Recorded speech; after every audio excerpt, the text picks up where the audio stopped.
Hi, Wilson Bickford here again. Thanks for joining in. I'm going to show you an easy way to do some realistic looking trees.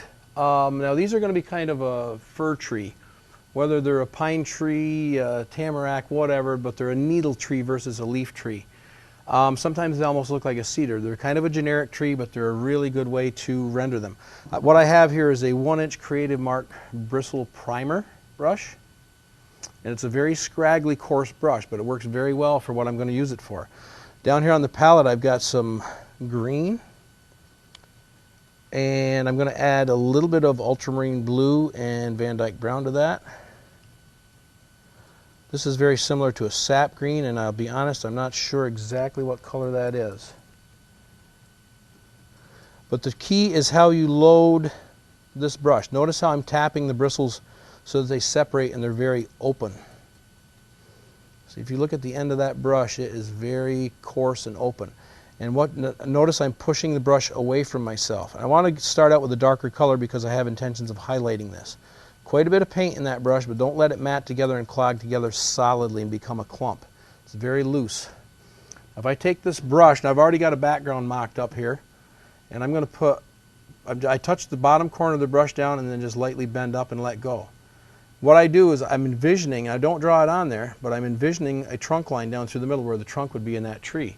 And as I work my way down, I constantly have the bottom corner touching that trunk line, and then I just squish the brush out.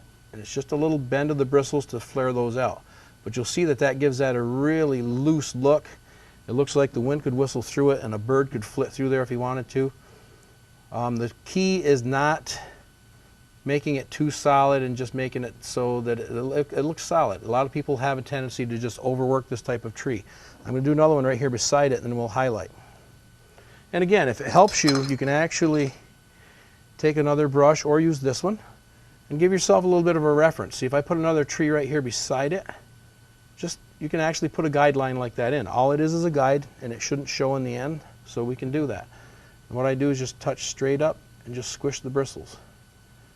Little gentle nudge upward. Don't let the bristles slide. Don't roll the handle over. Notice my handle goes straight in 90 degrees to the canvas surface, and it stays that way. I'm just exerting upward pressure on the brush. Obviously, depending on what painting you're doing, you're going to have some land down here that these are going to be on, anchored into. I'm not doing a full-fledged painting, so I'm not concerned with that right now, but just to give you the context of where that would be, something along that line. I can take a palette knife. This is a Creative Mark S59 palette knife, which is the typical type of wet-on-wet knife that you see a lot of artists use. Very handy. I'm going to take some titanium white, a little bit of the Van Dyke brown, just to achieve some sort of a trunk color. And if I pull that out flat on the palette and cut through and get a little ridge right on the edge of that blade, it allows me to touch a little bit of a trunk line. I'm not sure this is going to show. I might have to make it a little lighter for camera. I can see it here, but you might not be able to see it on camera. So I'm going to lighten that up by putting a little more white with it.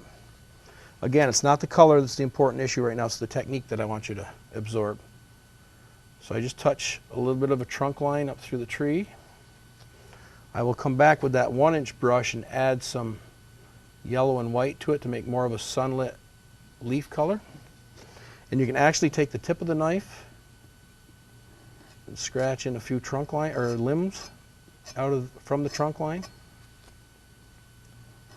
Pretty easy way to get a few little details in there without knocking yourself out.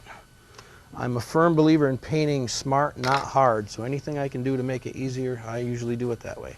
I'm going to wipe this same brush off, and down here on the palette I'm going to pick up some white and yellow and tap it into the brush, loading it the same way. I'm going to make this bright enough so it shows up on camera for you. But the idea is get a color that you like, something that looks sunlit and a much more yellowy hue to it. And I'm just going to simply pick a light direction. Is the light coming from the right or the left in this painting? And I'll say the right, and I just kind of gently dab on a little bit lighter color. Don't overdo it. The highlighting is the icing on the cake. Most people tend to overdo that. So try to not overdo it.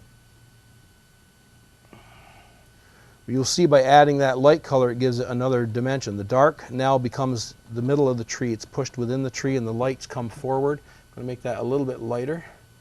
Obviously you'd have some sort of light on the grass area down in here.